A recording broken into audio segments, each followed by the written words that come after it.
So I wanted to talk about mannequins, and I'm going to explain to you how I draw. So here's a sketchbook from in between when I'm teaching. So these are more rough. They're not like my other sketchbook where I just like draw the class in its entirety. It's just trying to draw the model as good as I can in the 5 minutes. And then if I really like a pose, then I try to finish it from imagination with a bit more rendering. But this one was drawn in the moment as a 5 minute. And it really captures that mannequin and proportion kind of well. And I'll go over that in a few. So like for example here, when I told earlier with the materials that I like to use red first, and then I use black to tie something down. And you can see I was smudging a lot here. So just as a simple shapes, because this is basically a cylinder.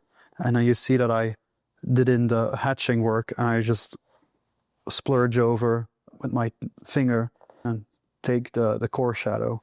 And here I use blue instead of black, because blue smudges a lot more than the other ones, as I said at the start. So this is interesting to have that combination as well. Here you see the energy traveling through it, as we explained before. And here, this one I kind of liked because it just gives the entire mannequin as I like to use it. And how I like to use it is, so let's start with our red. I don't have any reference right now, so I'm going to draw from imagination, but I'm basically going to explain you the basic shapes. So what I first do usually is draw an X on the ground, because it gives me something to work with, so like a perspective of sort of. And if I don't draw it, then I'll try to see it in my head. And then I draw sort of a shape, like a pyramid shape. I think shapes are very symbolic. There's a reason why superheroes stand with your legs open, as a result of balance in a triangle. So let's use that. What it also helps me is for my proportions. So right now I know half here, that should be the hips. And then I know like right here, there should be the head. But we don't want it to be a stiff pose. So what I first would do is tilt it to the side and tilt that one in the opposite. And then we can tilt the head in that side. So that's already the start of gesture. And then I know that one of the legs can be more support. So I draw a straight.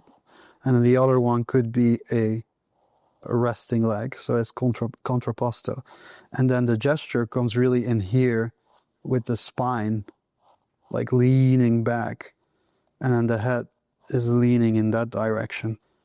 So how do we use this mannequin now? The feet, I plant them on the ground as triangles. That's like a simple way, get them in line with the perspective. So for me, I start always with the rib cage, and I draw it on that spine as a circle, because the rib cage doesn't move because it's bone. I know that this is a circle. And then, since the hips, the pelvic, is a box,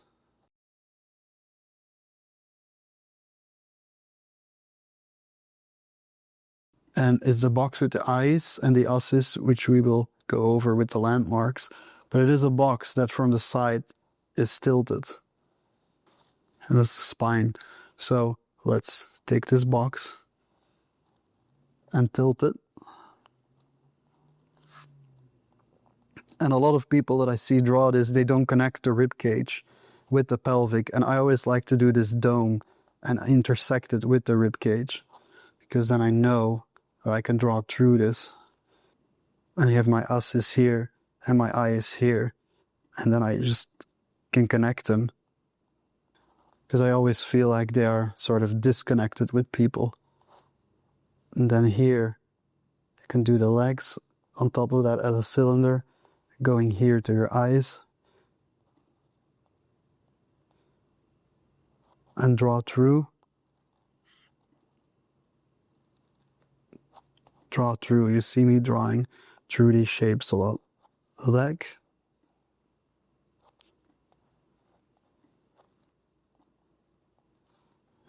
3D shape the legs more, like an ankle.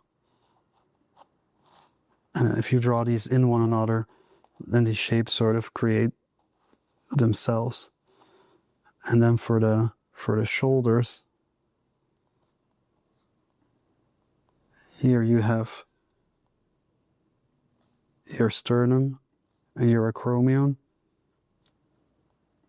A pectoralis is leaning backward. The arm is there. And here you have the deltoid.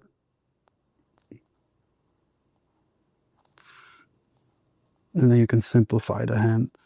And then the head would be tilted in this direction. I can make it simple for now. A little bit of a hairstyle. Probably the head is too small right now, but it's better to draw the head too small than too big, because that was a problem I had with animation for a long time, that I drew my heads too big. But see, like this, you can give him a sword, or her, doesn't really matter. Now you can use those shapes actually, so if you were to draw more loosely, and you use this as a box, and you draw through it,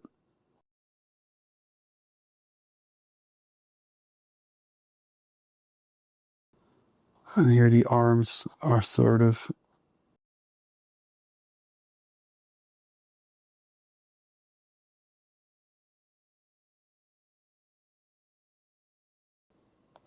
then it could be a person sitting somewhere, like having a sad time, or more heroically. Like, see, it's very important that the gesture is there, and you combine it like this.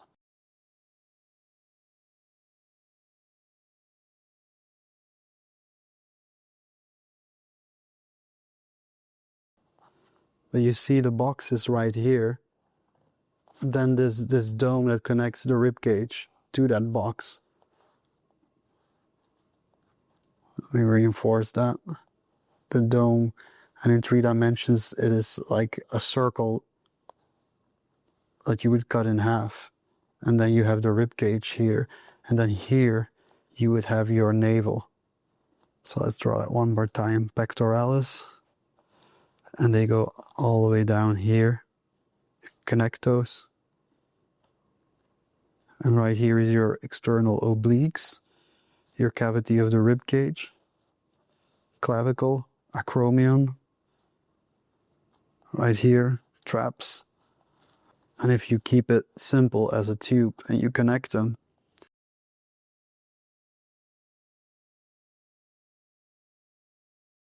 just draw anything you want. Like, you can make a boy or girl out of this.